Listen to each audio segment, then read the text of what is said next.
Hey and welcome back to Endrick Barony. We finished up the rivers and main road layout in the last part. Now we start with the first actual build within the barony, the town. For the overall layout of the town, I decided to again focus on the topography of the location. There will be a circular temple structure as a centerpiece. The houses will be organized around the temple, all facing towards it. The town will have its shops and market stands along the main road leading through it. There will be a small path towards a small river to the northwest and another path to the northeast. I decided to go for a smith, a baker,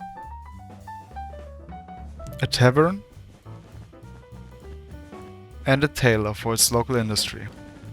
I want these shops to be able to sustain themselves through the area, so I plan to add other buildings and structures within the vicinity which will supply raw materials.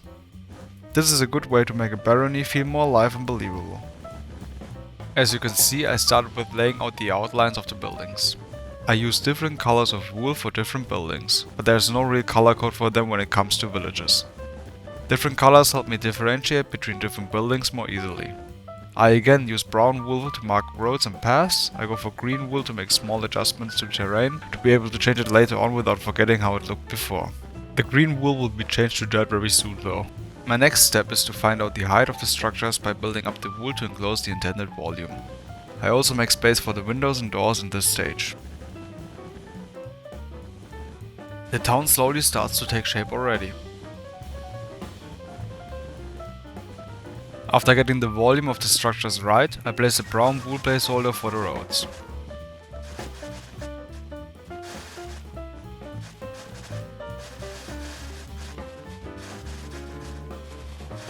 Usually I use World Edit to transform the wool into the materials I want. For the purpose of this video, I decided to change the wool by hand.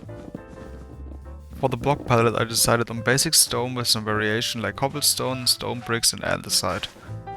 Since this will be a more Middle European village, I use a lot of half timbering.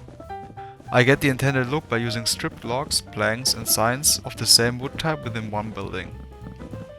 I make the infill between the timbering with mushroom stem. In a medieval setting in Minecraft, I feel like it makes more sense to see different wood types as different painted oak or spruce instead of actual different wood.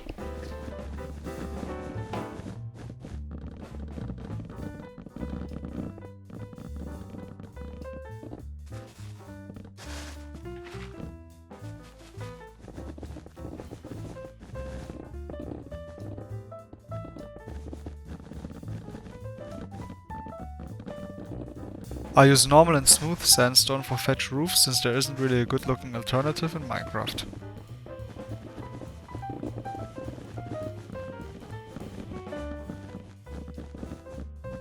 I imagine there to be a really good smith living in this town, so he has enough money to build a larger and more extravagant house.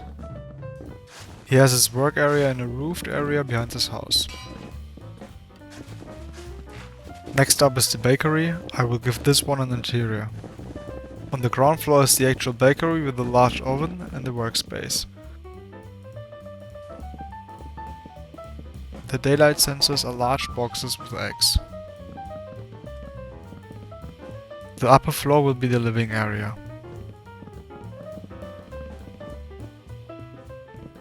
When building medieval interiors, I try to build modest and simple. The tailor will get the same basic layout for the house. The workspace will be on the ground floor with the living area above.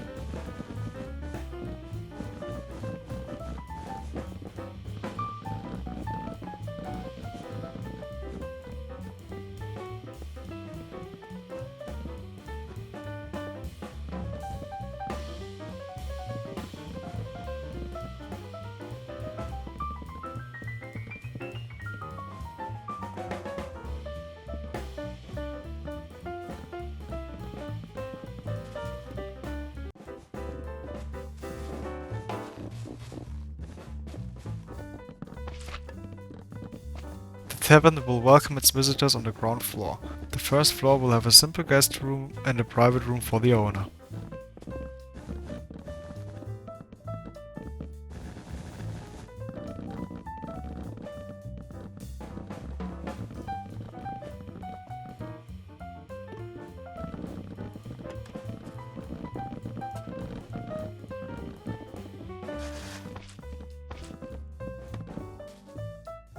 The last building will be the temple. It will be a circular structure as the center point of the village.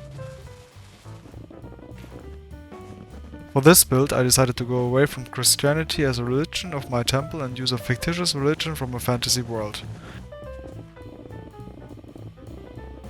Maybe someone of you can guess which one it is in the comment section below.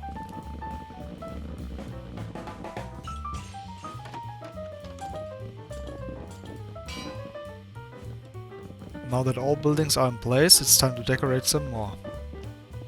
I had market stalls in front of the temple along the main road to make it feel more busy.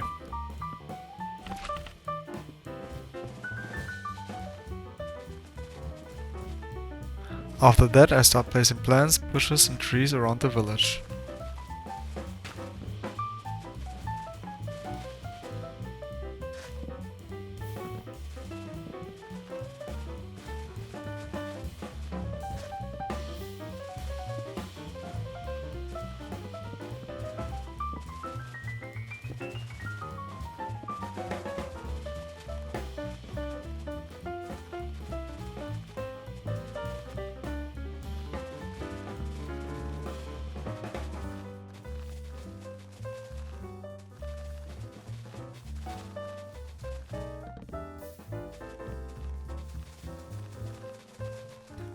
And that's it for the village. Let me know how you think it turned out. Don't forget to like and subscribe and hit the bell button to get notified when the next part drops. Thank you for watching. See ya!